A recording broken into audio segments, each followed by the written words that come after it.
Ah, sorry. Ako. Ako. Oo, ako. Sino ba ako? Sino ba ako kung wala ang wika ko? Ang wika na siyang sa akin bumuwala ang may silang dito sa mundo. At siyang tumulong nung kilala ko ang sarili ko. Ito ang wikang Pilipino. Isang mabayabang araw sa inyong lahat. Ako'y nasa inyong harapan upang isaysay ang aking karanasan. Kung paano ang wikang aking kinagisnan ay sa akin nagbigay ng kalayaan.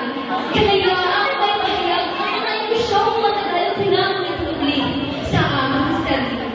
Noon pa may mahal ko na ang wikang Pilipino.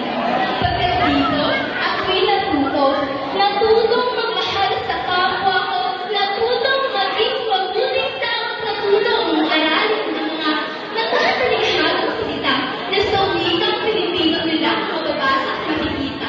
Hindi niyo ba napapansin? Karami sa atin ng bagong salita ay mas binibigyang pansin. Naglalaan pa ng oras para ito'y aralin, pero pagdating sa wika ng ating bansa, inilamang itong binibenta na parang wala. Umaabot pa sa puso na kahit simpleng salita sa wikang Pilipino, nahihirapan kang itigil ito. Ano na ba ako Pilipino? Ganito na ba talaga tayo? Hahayaan na lang ba natin na ang wika ng ating bansa at tuluyan ng maglaho? Kung nais nyo, mas ayoko masayang ang pinaglaban ng ating mga ninuno para lamang malitin sa hukay ang wikang Pilipino. Pagkat para sa sarili ko, hindi lamang wika ang wikang Pilipino. Ito'y sumisimulo na sa ating pagkatao. Kung wala ito, paano ko may papahayag ang aking mga salobin? Paano ako makasunod ng rosa tula? At paano ko tatawagin ang sarili ko na isang makata? Kung wala ito, paano tayo magkakaintindihan at magkakaroon ng kapayapaan sa ating bansa? Paano tayo kumalang wikang Pilipino? Kakayanin ba natin magkaroon ng pagkakaisa at pagmamahalan sa isa't isa? Hindi ba hindi? Pagkat ang wikang Pilipino ang siyang tulay sa ating bawat tagumpay.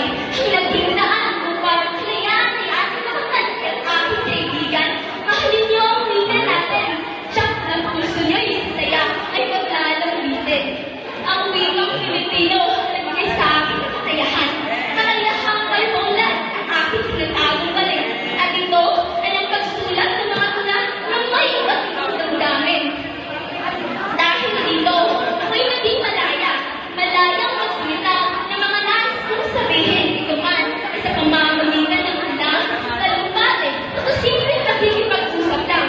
Binibigyan ito halaga ang karapatan ng bawat isa na ilalahat sa kanila ang isip kay Reyang ay tagal lang na sa isipan yung nakakalat. Kaya ako'y naniniwala na ang wikang Pilipino ay isang wikang magpagpalaya. Pagkat dahil may kalayaan may kadama, ang ating nararamdaman sa na lamang ngayon ng aking ginagawan sa inyong harapan. Kaya, kapwa ko Pilipinong kabataan, wika ang ating pinagmulan ay ating kahalagahan. Sabi nga ng Rizal, ang hindi marunong magbahal sa sariling wika ay higit pa ang apoy sa mabahong isda. Kaya, wika ang Pilipino ay isa-isipan sa puso. Nasa kaman sa iba't ibang sulok ng mundo. Maraming salamat.